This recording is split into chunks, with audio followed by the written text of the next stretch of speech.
mencintai demokrasi. Tapi karena saya rakyat kecil, saya tidak kelihatan sebagai pejuang, apalagi pahlawan. Nama saya tak pernah masuk koran, potret saya tak jadi tontonan orang. Saya hanya berjuang di lingkungan RT Gang Gugus Depan.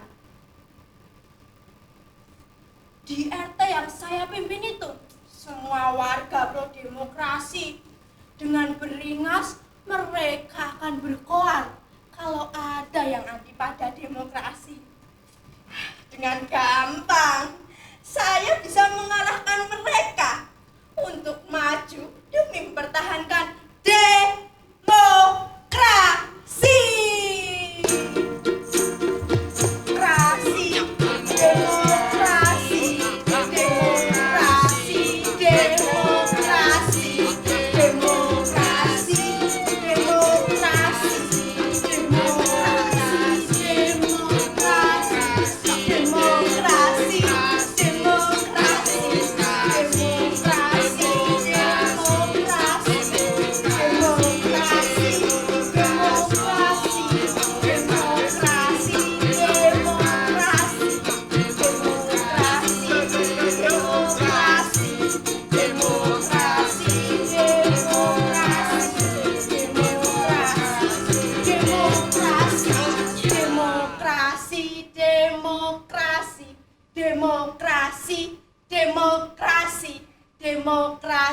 Demokrasi. Nah, bener kan? Hanya salahnya sedikit. Tak seorang pun yang benar-benar mengerti apa arti demokrasi.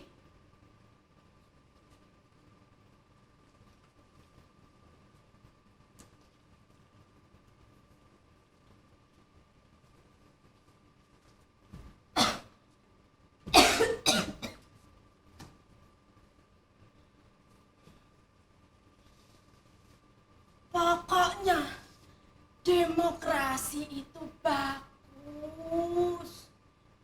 Sesuatu yang menunjang suksesnya pembangunan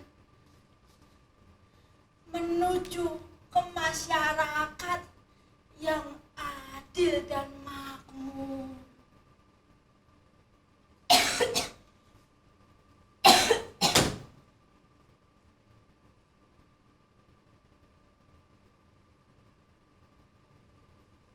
Kata mereka, saya kira itu sudah cukup.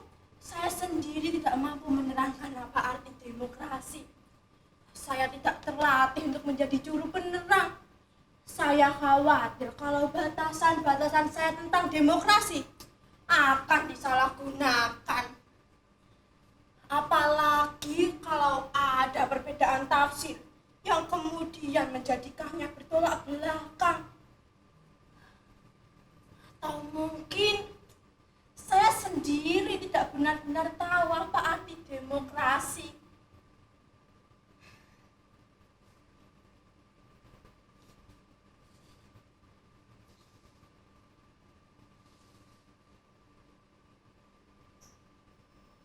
Pada suatu kali, RT kami yang membentang sepanjang gang Gugus Depan mendapatkan kunjungan petugas yang mengaku datang dari kelurahan. Pasalnya akan diadakan pelebaran jalan, sehingga setiap rumah akan dicapai 2 meter. Petugas itu menghimbau agar kami juga seperti warga lain merelakan kehilangan itu demi kepentingan bersama.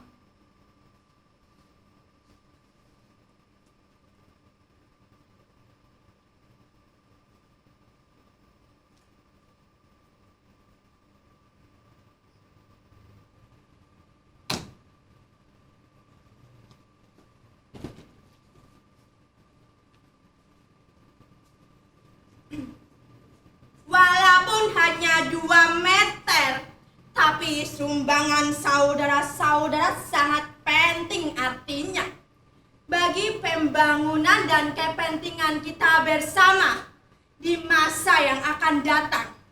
Atas nama kemanusiaan, kami harap saudara-saudara mengerti. Warga kami tercengang. Hanya 2 meter. Kok enak saja mengambil 2 meter? Demi pembangunan siapa? Bagaimana kalau rumah kami hanya 6 meter kali 4? Kalau dia ambil 2 meter kali 6, rumah hanya akan cukup untuk gang.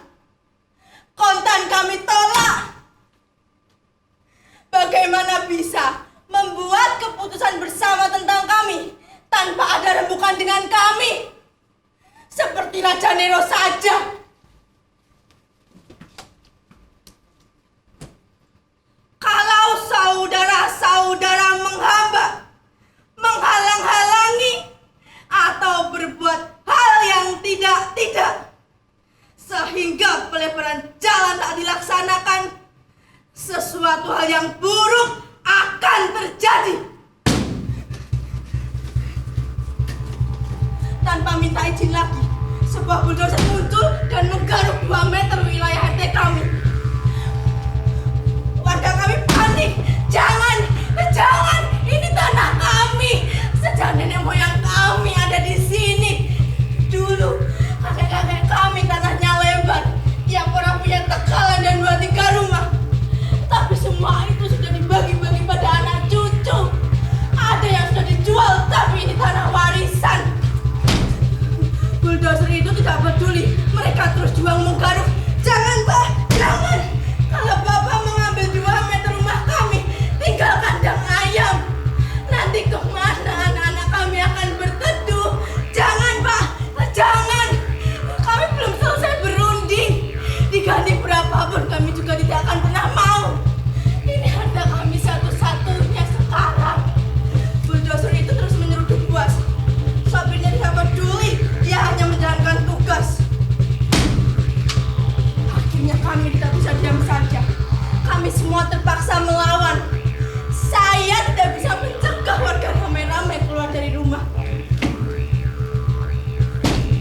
Mereka berdiri di depan bulldozer itu. Ini tanah kami. Akan kami pertahankan mati-matian.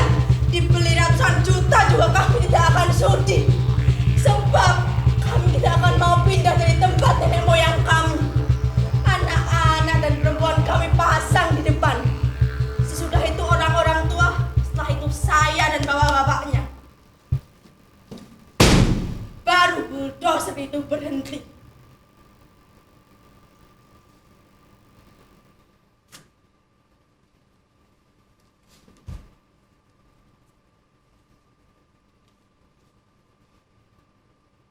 Sopir yang menjalankan bulldozer itu hebat juga melihat kami.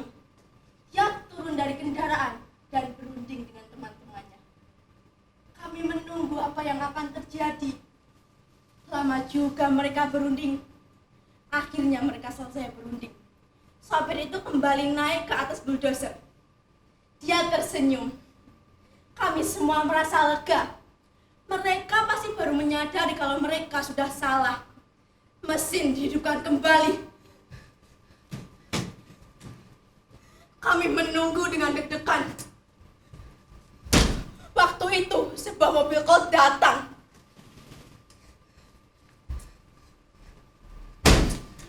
Sekitar 10 orang laki-laki meloncat turun dengan memakai seragam. Kami bersorak melihat akhirnya aparat datang untuk melindungi rakyat. Tetapi berbarengan dengan itu,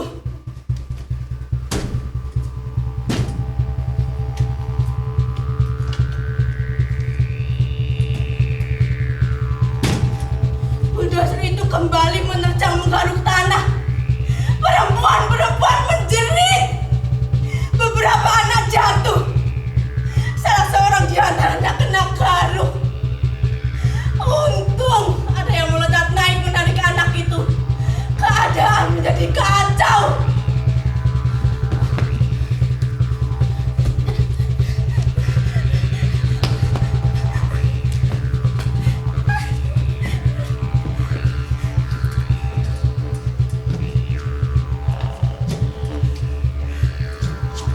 Anak-anak mengambil batu dan melempar. Asep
begitu kaget setelah mengetahui saya bukan petugas kelurahan, melainkan korban penggusuran.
Tetapi ia cepat tersenyum ramah, lalu mengguncangkan tangan saya. Begitu saya semprot bahwa kami tidak sudah dipangkas, dia bingung. Kepalanya geleng-geleng tak percaya. Lalu ia memanggil sekretaris. Setelah berunding bisik-bisik, ia kembali memandangi saya seperti orang stres.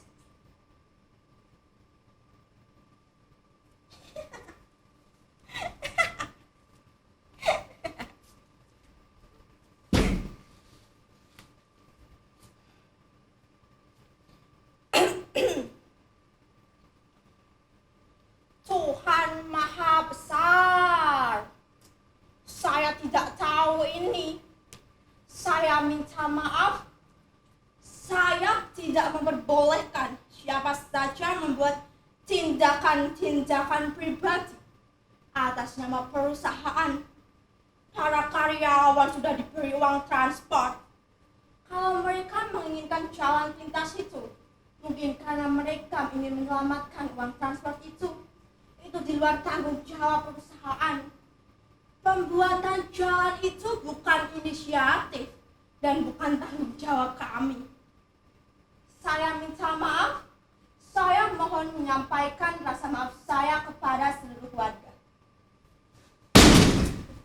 Aku tahu, tak kasih tahu warga semuanya apa yang sudah terjadi. Nanti aku adukan kepada Jaksa Agung. Beliau itu waktu masih miskin sering mampir ke warung saya. Biar orang semacam ini tindak asu-asu.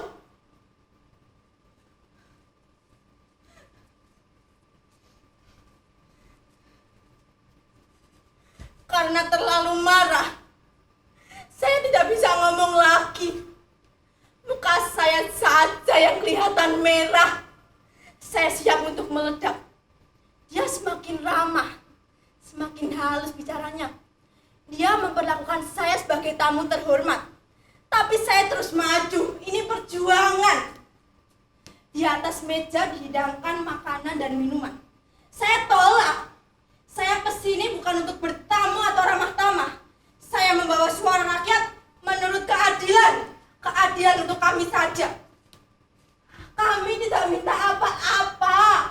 Kami hanya minta tanah kami yang hanya 2 meter itu jangan diganggu. Itu hak kami.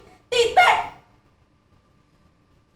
Di atas meja dihidangkan kue-kue yang lezat. Saya tidak sudi menjamah sebelum tuntutan kami didengarkan.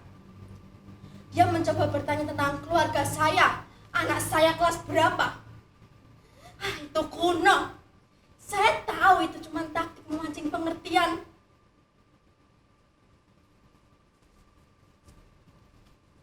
Akhirnya dia mengangguk, tanda dia mengerti.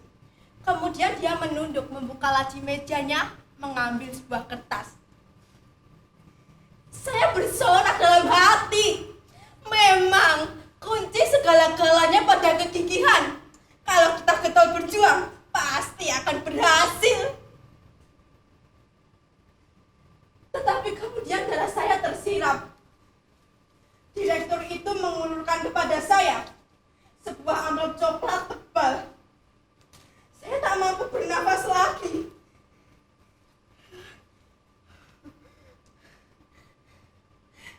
Coklat tebal. Di atas amplop itu tertera 25 juta. Ya Tuhan, banyaknya. 25 juta.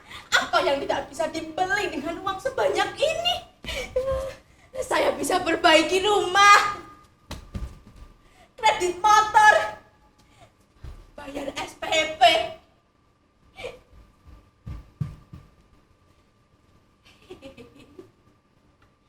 Saya bisa kirim uang sama orang tua.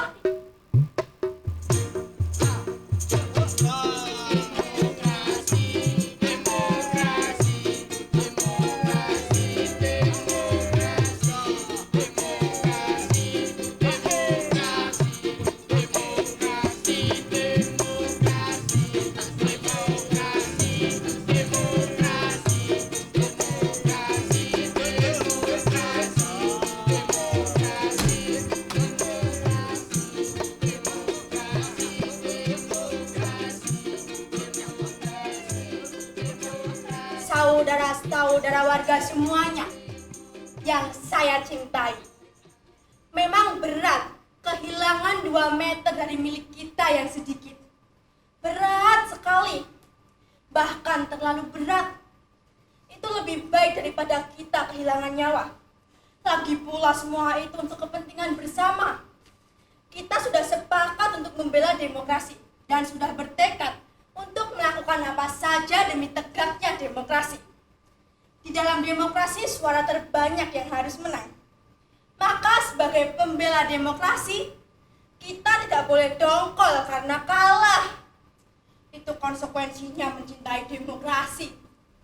Demi demokrasi, kita harus merelakan 2 meter rumah kita untuk pembuatan jalan yang menunjang pembangunan ini. Demi masa depan kita yang lebih baik. Tunggu dulu. Saya belum selesai bicara. Kuping mereka buntut, tanpa peduli rapat belum rampung. Mereka semuanya pergi. Tunggu dulu.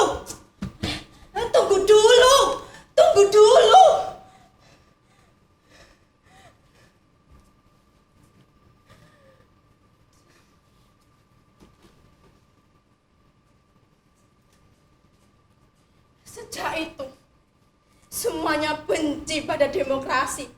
Sejak hari itu, warga RT Gang Gugus Depan kompak menolak demokrasi. Hanya tinggal saya sendiri yang tetap berdiri di sini. Apapun yang terjadi, saya siap untuk mempertahankan demokrasi sampai titik darah penghabisan. Habis mau apa lagi? Kalau bukan saya, daripada diberikan